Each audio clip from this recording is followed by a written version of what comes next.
नमस्ते साथीहरू, आज चाहिँ हामी जाँदैछौँ रोङ गाउँपालिका वार्ड नम्बर 6 स्थित झन्डी डाँडा। एउटा उदाउँदो पर्यटकीय स्थल हो यो। हर्कटे बजारबाट दक्षिणतर्फ करिब 7 किलोमिटर गइसकेपछि यो क्षेत्र आउँछ। बाटोमा ऐँसेले फलेको रहेछ। ऐँसेलेको स्वाद पनि हामीले लिन पायौँ। सिजन अफ भएर होला, ऐँसेले चाहिँ मिठो थिएन।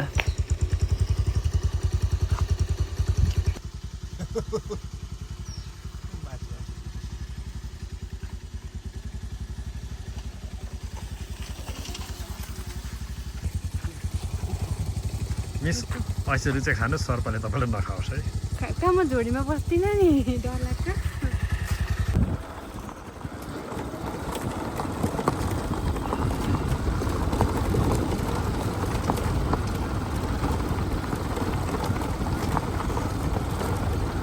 मेरो माया जाने तिम्रो माया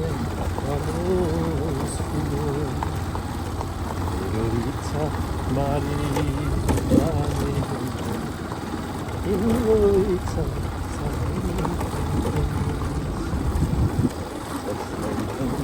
आफ्नो ठाने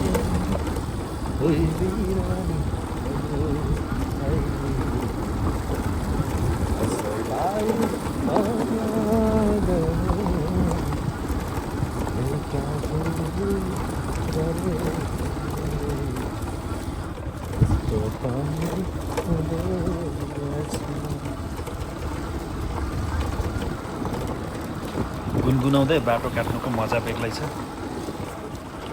बाटो ग्रेभल गरिएको रहेछ। 2 चके र 4 चके आरामले जान सक्ने बाटो छ। उयो पारि छ नि, अलिकति बजार जस्तो देखिने त्यो बजार पनि अलिक उता खास झन्डी डाँडा भन्ने चाहिँ। के डाँडा? झन्डी डाँडा।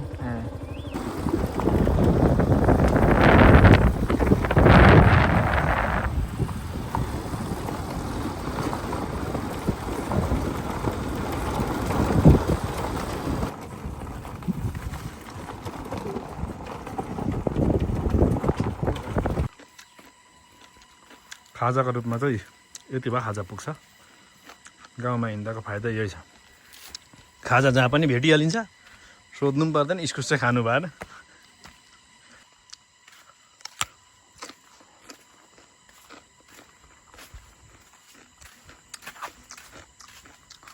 इस्कुसको झ्याङ, इस्कुस फलाएको छैन।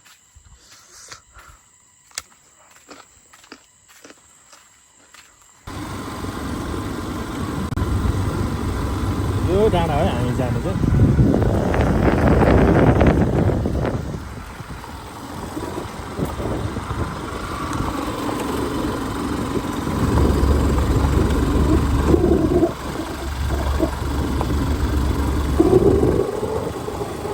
बाटो राम्रो छ अहिलेसम्म। मेरो साथी घरमै छ यहाँ जति नगेन्द्र भ्लग।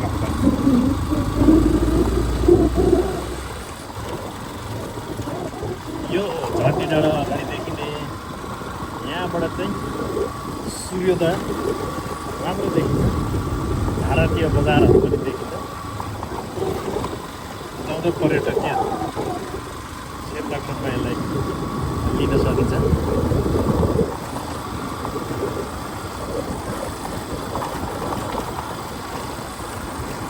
तर अर्को ठुलो यहाँबाट 2वटा बाटो छ क्या।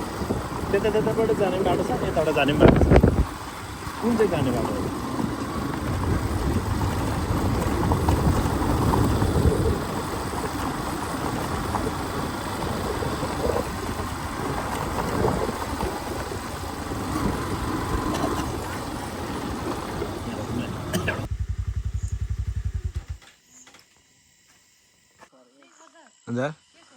आउनु भएको छ? गाउँलेलाई सोधपुछ गरिसकेपछि हामी झन्डी डाँडाबाट नै ओह्रालो झापातिर झर्ने निर्णय गर्यौँ।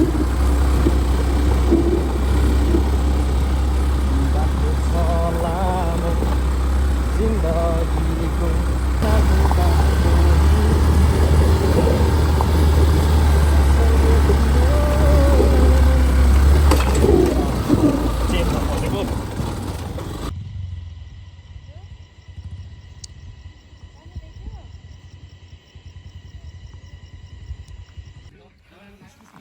अन्तत हामी झन्डी डाँडा पुगिसकेका छौँ। झन्डी डाँडा परिसर हो यो। यहाँ पार्क, सामान्य पार्क बनिएको छ। विश्राम स्थलहरू पनि देखिन्छ। यहाँ तल खेलकुद मैदान पनि छ।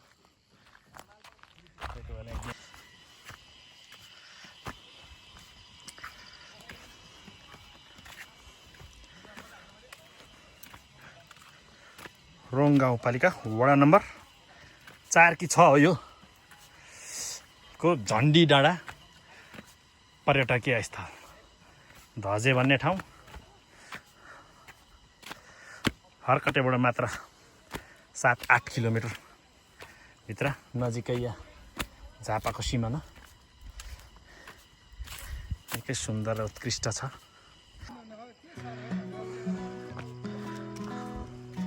के को लोभ हो होइन?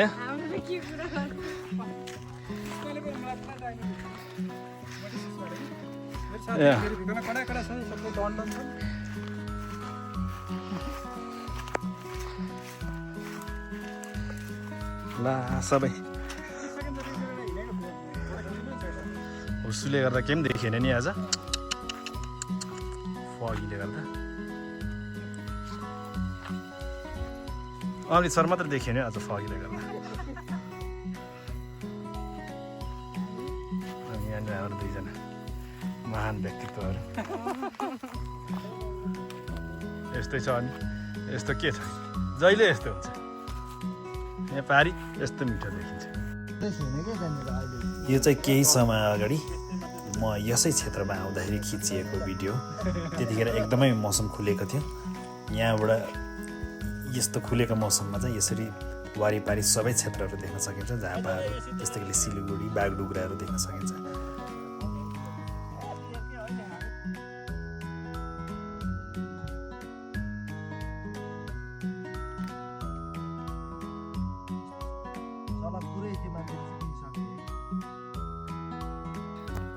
सलापुर कस्तो दामी देखिरहेछ। हामी चाहिँ झन्डी डाँडाबाट ओह्रालो झर्न थालिसकेको छौँ। बाटो चाहिँ यस्तो एकदम रफ छ, ओह्रालो, निकै ओह्रालो पनि छ। यहाँ अगाडि चाहिँ झापा निन्दा पुगिन्छ। हामी निन्दा पुगेर निस्किँदैछौँ।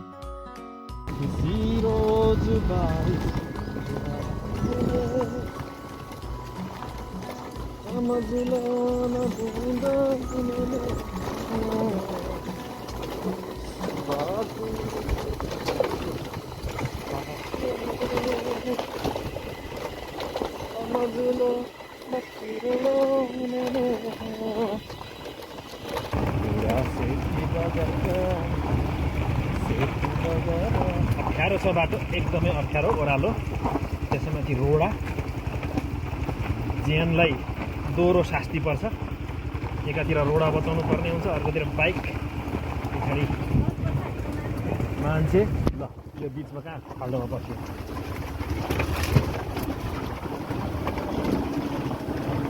हामी पनि प्रो राइडरभन्दा कम छैनौँ।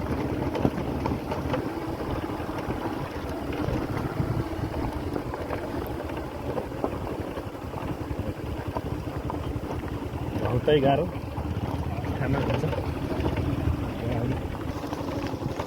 तपाईँले देख्न सक्नुहुन्छ यहाँनिर बाटो चाहिँ त्यति राम्रो छैन।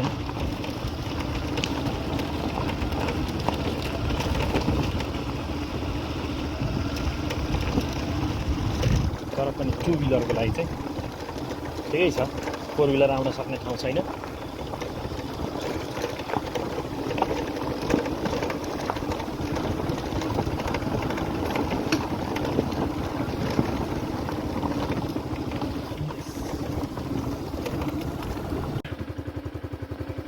बाँदरहरू वे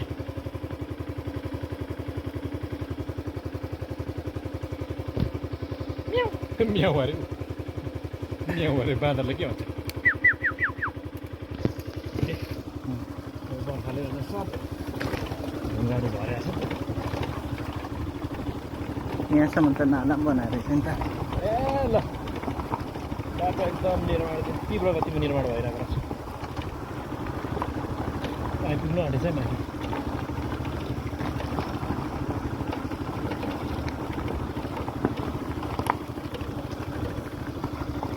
तर भौगोलिक विकटता चाहिँ अलिक फरक भिर त्यसैमाथि नथामिने खालको रोडा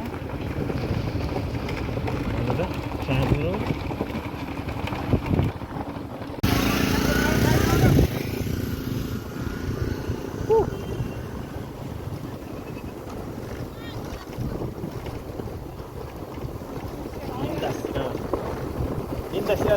कुरालाई चाहिँ बाटो एकदम राम्रो छ ढलाइको बाटो एकदम पक्की त्यसै गरी झन्डी डाँडाबाट हामी ओह्रालो दक्षिणतर्फ झापातिर झर्दैछौँ करिब 26 किलोमिटर ओह्रालो झरिसकेपछि चाहिँ हामी महेन्द्र राजमार्ग भेट्छौँ त्यसपछि पुनः हामी मेची राजमार्ग हुँदै घर फर्किने हाम्रो योजना छ